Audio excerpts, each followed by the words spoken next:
Hey guys, I just wanted to talk to you real quick about some stuff that I've been thinking about lately and changing the way that I've been logging and tuning my MAF sensor. And I think it's really the best way. And in retrospect, I don't know why we ever got started as a community of doing it the way that we do it. So the traditional way to do the MAF, we look at this, is we just plot long-term and short-term fuel trims, or maybe just short terms if you have long terms disabled, and we just plot it against the frequency there. And then we drive, and then we do a copy paste special, and we modify from there.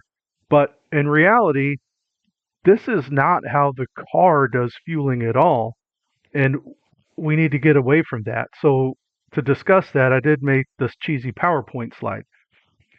This is the ECM here, and it takes inputs from the MAF and it takes inputs from the virtual volumetric efficiency.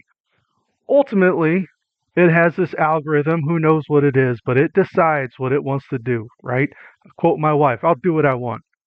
And we have no control over that. We do know there are certain instances where it favors the MAF or the virtual volumetric efficiency.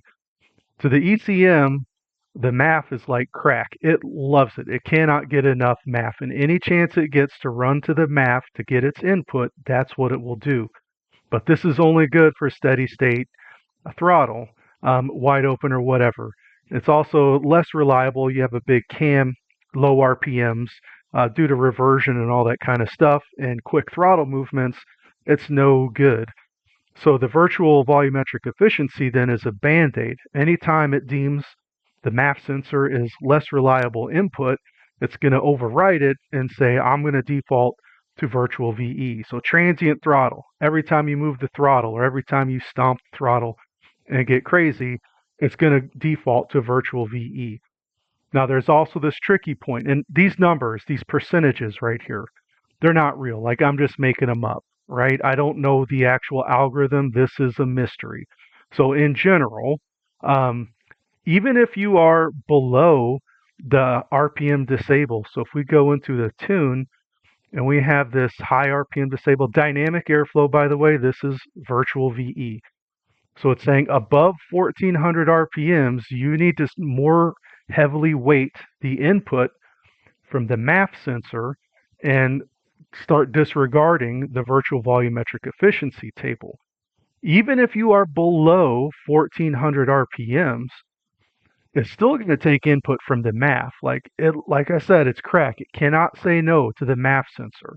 So even if we pop this all the way up to like 8,000 RPMs, we make this one 79, it does not matter. It's still going to reference and use this input to some degree.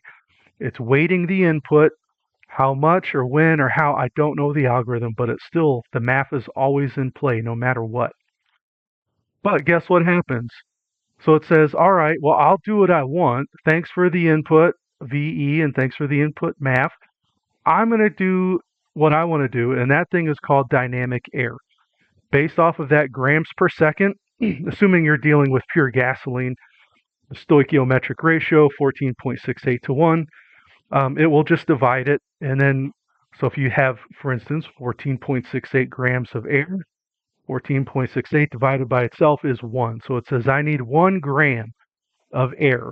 And then it translates that gram into, well, how much injector pulse width do I need to get 1 gram of fuel squirted into the cylinder? So it does that. And then the oxygen sensor reports back, hey man, you're a little bit high, a little bit low, whatever it is. And then that establishes the fuel trim. So, what does that mean? Why am I telling you this? Going back to the traditional way of looking at this,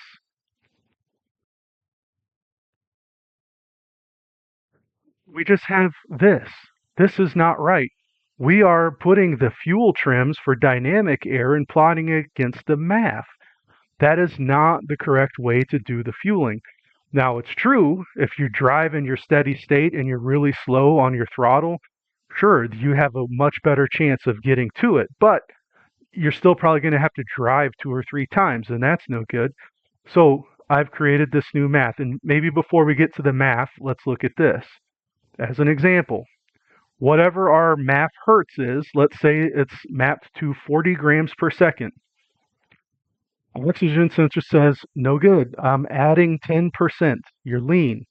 So the traditional way would say, hey, add this 10% back to your MAF of 40, and now you have 44 grams per second. But again, the computer is using dynamic air to do its fueling, and it's saying your dynamic air is 10% off. That comes out to 55 grams per second. So the math is easy, simple division and multiplication over here. All we do is we say, well, we know our target is 55 grams per second. How do we bump 40 grams per second up to 55? Through some simple division, we can see our correction factor is 37.5%. Add 37.5% to 40, and boom, you are right there. And so when you look at this, the first time I did this, look at these numbers. They're all within a percent, which is astounding. Like after the first drive, I mean, it's amazing. So the math is also pretty simple. It's right here. And if you don't use dynamic air to tune your MAF, you're turning a blind eye to half or maybe the most important part of this equation. So again, we're taking the correction to the dynamic air and then applying it to the MAF and converting it to a percent. This is the equation here. I'll put this, the link, I'll put it in my Google Drive if you want to download it and look at it. But if you plop it in yours, and your PIDs may be different, and this is for an E38 Gen 4, but if you plop these PIDs in here and they're red, then obviously you're going to need to add them to your list. And then, of course, I would always recommend, if you don't have the filters in place, no matter what, you should have these. These are gold. This first one is looking at the torque management. So it's saying a second and a half after, make sure that we don't have any torque management. And then it's looking at 0.2 seconds in the rears and making sure that we don't have any torque management. And then we have the throttle slope. This is, I won't click on them, but again, this will all be in the folder with the math. But all this is doing is basically making sure that you're as steady state as possible. That's still important. You can't get around that. The MAF is always used at steady state. Virtual VE is used as a band-aid whenever you're not in steady state. So, forward thinking, well, guess what? We can do the exact same thing for the VE table. Because guess what? We look in here, and also power enrichment, by the way. It just uses my wideband sensor, but otherwise it's the same thing. I'll post all of these in here. So if we look at, where are we? I'm lost here. Closed loop here, it's the same thing, except instead of the MAF airflow, we're getting the virtual volumetric efficiency airflow. So in the end, you're going to need to make sure that you're logging the PID for your VE, dynamic airflow, and your MAF sensor. Once you do that, you can pop in here and you can look at all of your items. This is an older log. And, Smoke Show on the forums has his own tuning MAF simultaneously with the VE. And I thought that was great. It's still great. And I'll post a link to that. It's an excellent read. Tons of stuff to learn in there. But ultimately, it's modeling this based off of a mathematical formula and not really that relationship between dynamic air and the fuel trims.